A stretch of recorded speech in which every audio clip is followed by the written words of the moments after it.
মৰমৰ পঞ্চমমান শ্ৰেণীৰ ছাত্ৰ ছাত্ৰীসকল, তোমালোকৰ আজি ৰৈ যোৱা দৈনন্দিন জীৱনত সংখ্যাৰ ব্যৱহাৰ পাঠটোৰ যিবোৰ অংক ৰৈ গৈছিল তাৰে 8টা অংক আমি আজি আলোচনা কৰিম। আৰু এই অংকবোৰ পৰীক্ষাৰ দৃষ্টিকোণৰ পৰা অতি গুৰুত্বপূৰ্ণ কেইটামান অংক, গতিকে এই অংকবোৰ তোমালোকে ভালদৰে মন দিবা। আৰু যদি তোমালোকে মোৰ চেনেলটোত নতুনকৈ আহিছা, তোমালোকে এটা সাবস্ক্ৰাইব কৰি দিবা আৰু বেল আইকনটো প্ৰেছ কৰি দিবা, যাতে প্ৰথম শ্ৰেণীৰ পৰা দশম শ্ৰেণীলৈকে ভিডিঅ'বোৰ মই দি থাকোঁ। গতিকে সেই ভিডিঅ'বোৰ তোমালোকে পাবলৈ সক্ষম হ'বা।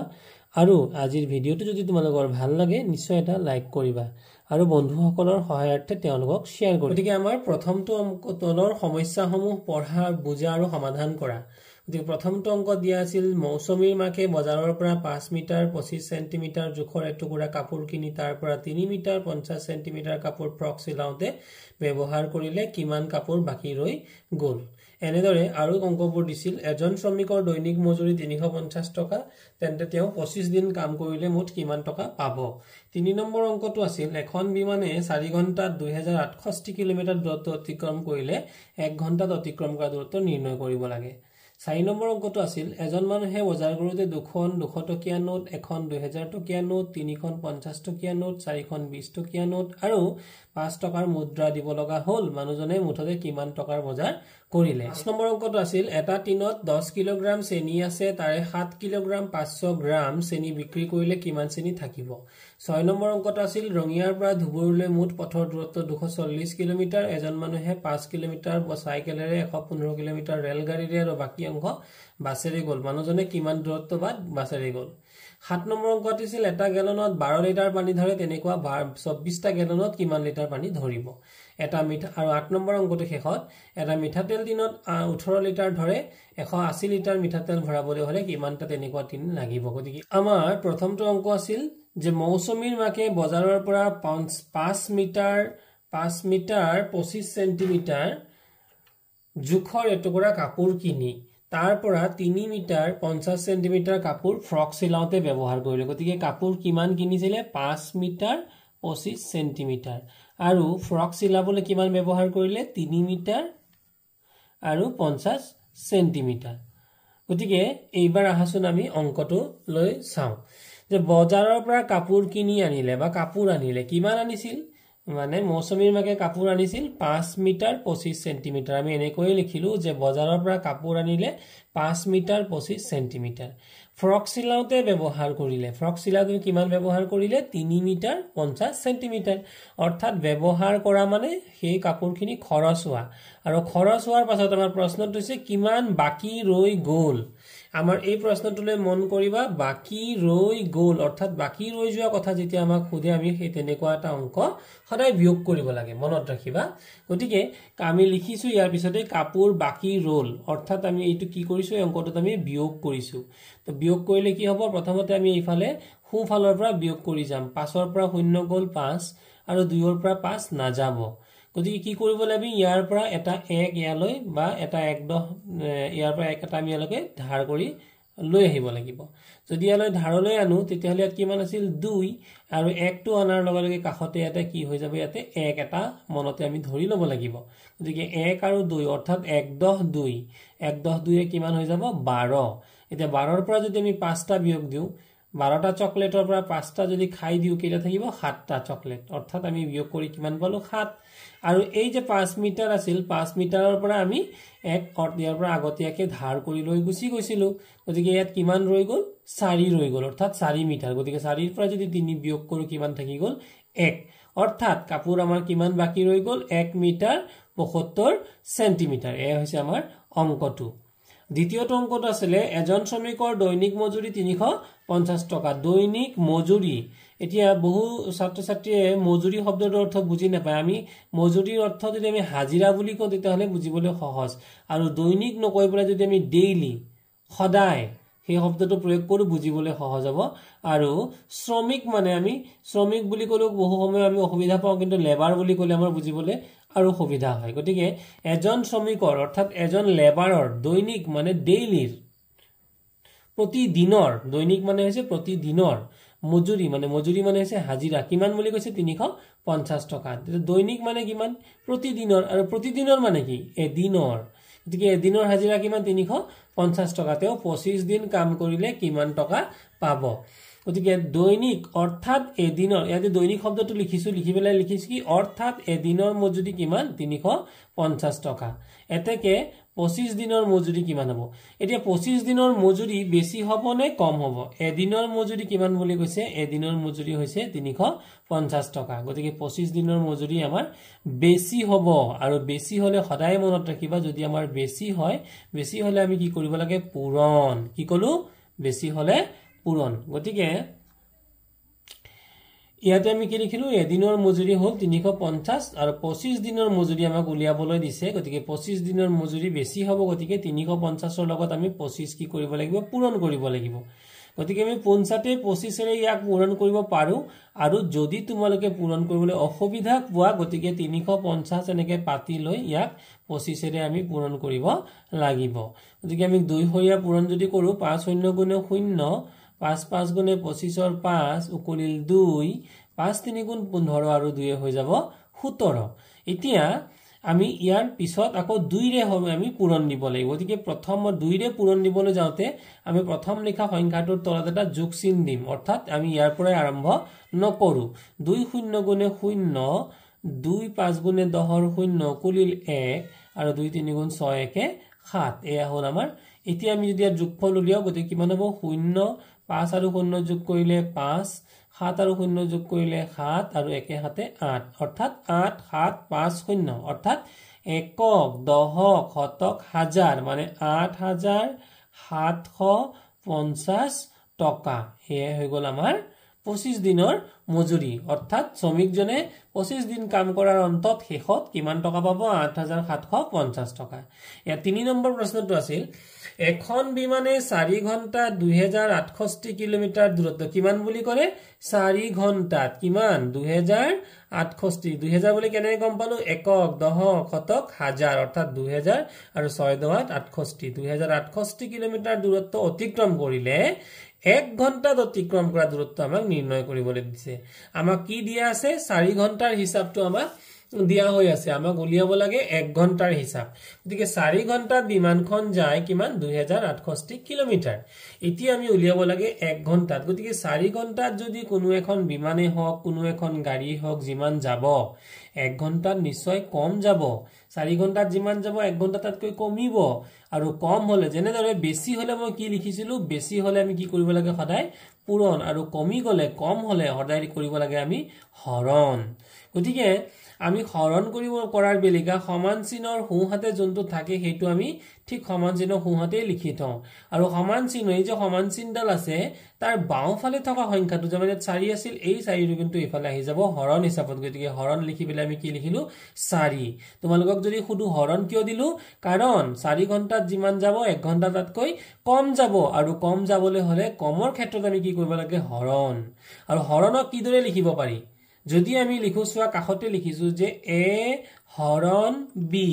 ইয়াক আমি লিখিব পাৰো a ভাগ b ভাগৰ a বা a by b এনেকেও লিখিব পাৰো গতিকে 2068 ডিভাইডেড বাই 4 গতিকে আমি 2068 4 ৰে আমি হৰণ কৰিব লাগে গতিকে হৰণৰ বেলিকা মই দুটা নিয়ম তোমালোকক দেখুৱাম প্ৰথমটো নিয়ম হ'ব 4 ৰে আমি প্ৰথম 2 হৰণ কৰিবলৈ চেষ্টা যদি কৰো তে 2 টো হৈছে 4 তকৈ সৰু গতিকে আমি 2 কৰিব নোৱাৰো তাৰ ফলত আমি কি কৰিম এই দুইটা সংখ্যাকে মনে মনে ধৰি লম কিমান হ'ব 20 গতিকে 4 20ক কেইবাৰ যাব 4 গুণ 4 4 2 গুণ 8 4 3 গুণ 12 4 4 গুণ 16 4 5 গুণে 20 গতিকে এই 20ৰ কাম শেষ এটা থাকি গল কিমান 6 10 68 এতিয়া আমি দুটা সংখ্যা একেলগে নলওঁ লম কিমান 4 ৰে প্ৰথম কৰিম 6ক গতিকে কিমানক কৰিম 6ক কৰিম গতিকে 4 এগুণে 4 4 দুগুণে 8 8 কৰিলে 6তকৈ বেছি হ'ব গতিকে 4 এগুণে আমি কিমান কৰিম 4 তো আছিল কিমান 6 আমি কিমান লিখিলো 4 এগুণে 4 কিমান বাকি ৰৈ গল 6ৰ পৰা 4 বাকি ৰৈ গছি গলে বিয়োগ কৰিলে থাকি যাব 2 এতিয়া এই 2টোক মনে মনে এই 8ৰ ঠিক আগত মনে মনে ভাবি লব লাগিব যদি যিকোনো সংখ্যা যেনে ধৰা 8ৰ আগত যদি আমি 2 ধৰি লওঁ তেলে কিমান হ'ব 28 হ'ব তাৰ মানে ইয়াত মনে মনে কিমান হৈ যাব 28 আৰু এই 4 ৰে 28ক যদি আমি হৰণ কৰো 4 7 গুণে 28 উত্তৰটো হ'ব 517 এতিয়া যিসকল ছাত্ৰ ছাত্ৰীয়ে এনে ধৰণৰ পদ্ধতিটো বুজিবলৈ টান পাইছা তেওঁলোকৰ সহায়াৰ্থে মই হৰণ কৰিও দেখুৱাই দিছো কাখতে মই হৰণটো কৰিছো 206 আৰু 8 ইয়াক হৰণ কৰিব লাগে 4 ৰে গতিকে আমি 2 যেহেতু সৰু আমি দুটা সংখ্যা লম 20 4 5 গুণে হৈ যাব 20 গতিকে 20 ৰ পৰা 20 গলে কিমান শূন্য বাওঁফালে শূন্য নিলিখো 6 টো তললৈ নমাই দিয়া এটা 4 ৰে কৰিম কাক 6 ক 4 1 গুণে 4 গতিকে 6 ৰ পৰা 4 গলে কিমান থাকি যাব 2 আৰু এই 8 টো এবাৰ নমাই দিয়াতে কিমান হৈ গল 28 ৰৈ গল গতিকে 4 7 গুণে 28 গতিকে আমাৰ সোৱা 28 28 মিলি গল আৰু আমাৰ উত্তৰটো 517 ওলাল গতিকে আমি কটাকটিও কৰিব পাৰো বা হৰণো কৰিব আমি পাৰো তেতিয়া হলে আমি বুজিছো বুলি ধৰি লৈছো যদি তোমালোকে বুজা ক্ষেত্ৰত কিবা অসুবিধা পাইছা মোক কমেন্ট বক্সত এটা কমেন্ট কৰিবলৈ এলাহ নকৰিবা 4 নম্বৰ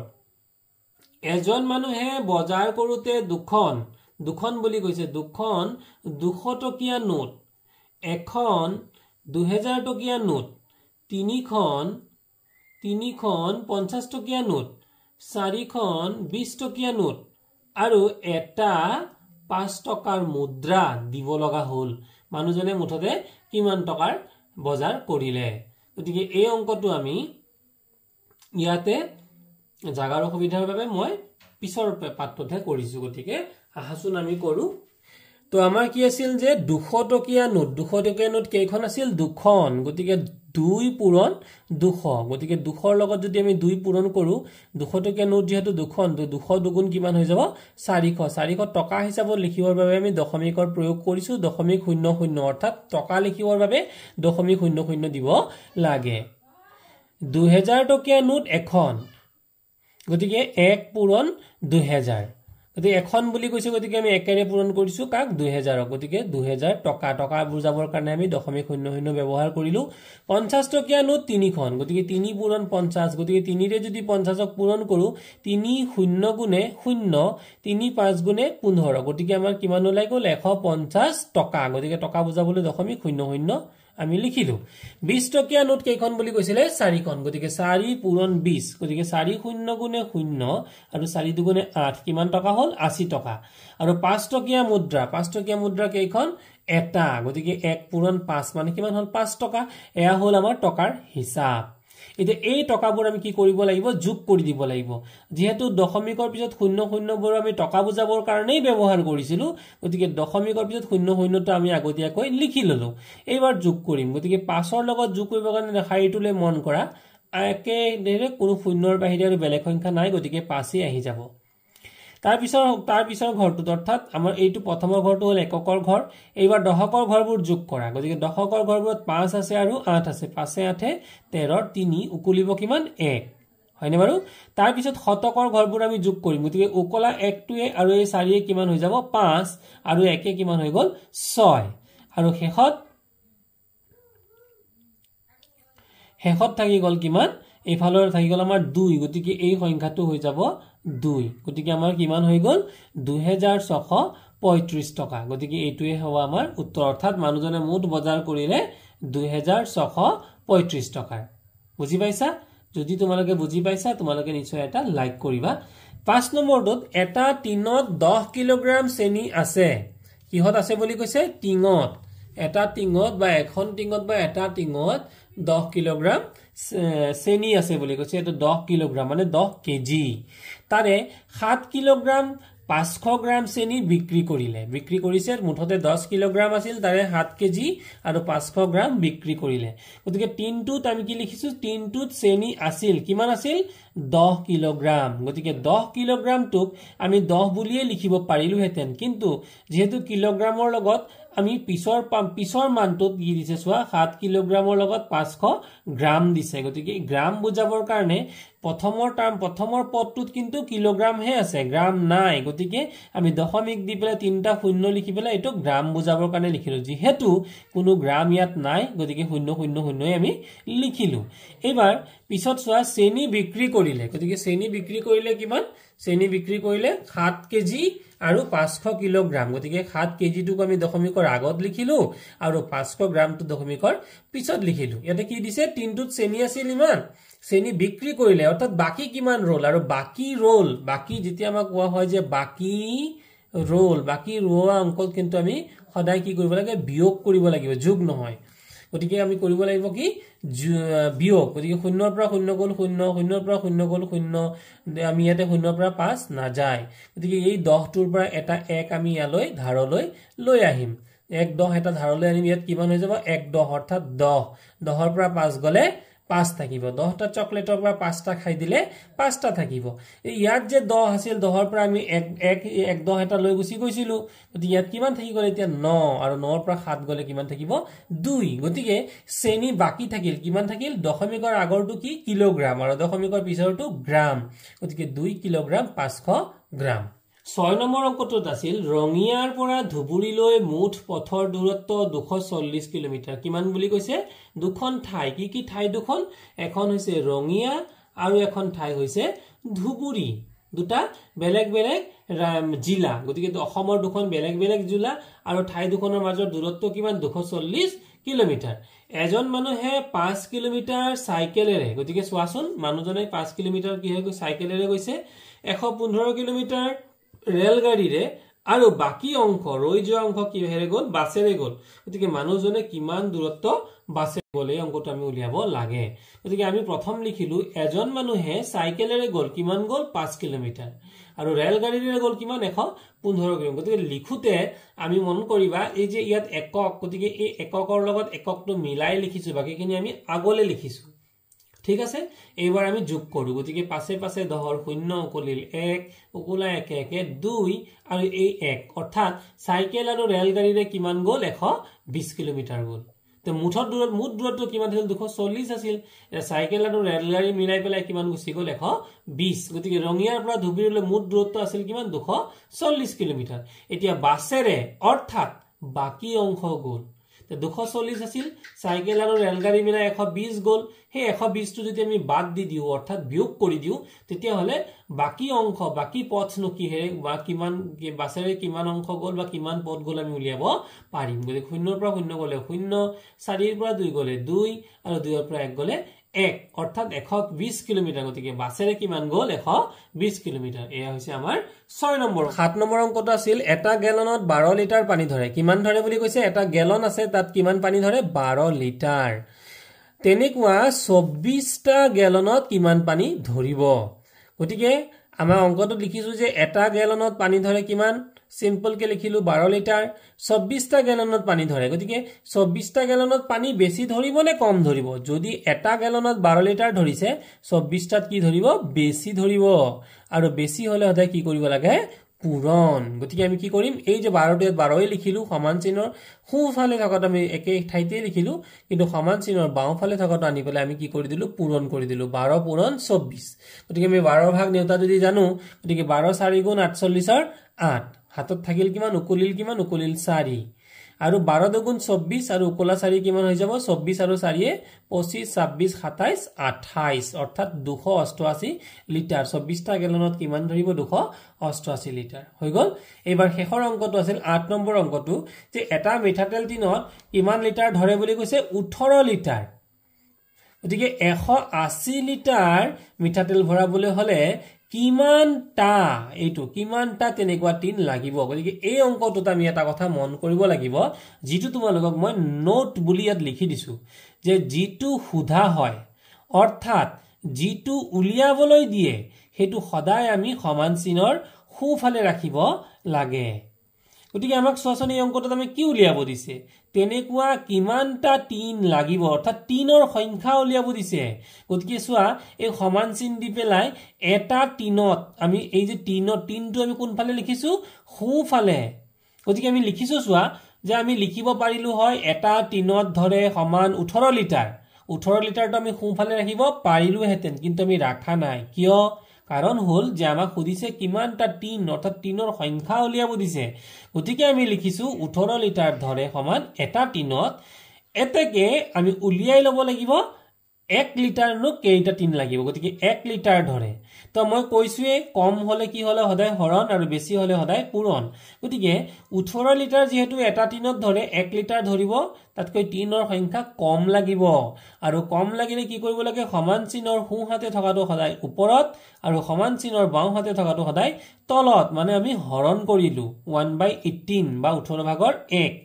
এতিয়া আমাক প্ৰশ্নটো দিছিল যে 180 লিটাৰ আমি যদি মিঠাতেল ভৰাব লগা হয় তেনেকুৱা কিমানটা টিন লাগিব গতিকে 1 লিটাৰ ভৰাবৰ কাৰণে আমাক ইমান প্ৰয়োজন হৈছে ইমান মানে যিমানে নহওক 18 ভাগৰ 1 প্ৰয়োজন হৈছে তে 1 লিটাৰ ভৰাবৰ কাৰণে তে 180 লিটাৰ ভৰাবৰ কাৰণে নিশ্চয় আৰু বেছি লাগিব আৰু বেছি লাগিলে কি কৰিব লাগে পূৰণ গতিকে আমি 18 ভাগৰ 1 লিখি পেলাই ইয়াত পূৰণ কৰিছো কিমানেৰে এই যে 180 টো আছে 180 আমি কি কৰিব লাগিব পূৰণ কৰিব লাগিব এটা পূৰণটো কৰিলো ঠিকই আছে এটা 18 ভাগৰ 1 অৰ্থাৎ 1 টো ওপৰত আছে 18 টো কোত আছে তলত ঠিক তেনেকৈ ইয়াত যে 180 লিখিছো 180 টো ওপৰত আছে তলত এটা 1 আছে গতিকে তলৰ লগত ওপৰৰ সংখ্যা আমি কটাকটি কৰিব পাৰো গতিকে 18 ৰে 18 কেইবাৰ যাব এবাৰ 18 * 18 আৰু ৰৈ যোৱা শূন্যটো ওপৰত লিখি দিলো গতিকে কিমান হৈ গল 10 গতিকে 10 1 * 10 অৰ্থাৎ কিমানটা টিন লাগিব 180 লিটাৰ ভৰাবৰ কাৰণে 10টা টিন গতিকে মৰমৰ ছাত্ৰ-ছাত্ৰীসকল এয়া আছিল আমাৰ তোমালোকৰ 8টা অংক দৈনন্দিন জীৱনত সংখ্যাৰ ব্যৱহাৰ গতিকে এই অংকবিলাক পৰীক্ষাৰ দৃষ্টিকোণৰ পৰা অতি গুৰুত্বপূৰ্ণ অংক ইয়াৰ পিছতে ক্ৰমসমূহ এনেদৰে ভিডিঅ'বোৰ দি থাকিম আৰু তোমালোকে মোৰ ভিডিঅ'বোৰ ভাল লাগিলে লাইক কৰিবা আৰু শ্বেয়াৰ কৰিবা থ্যাংক ইউ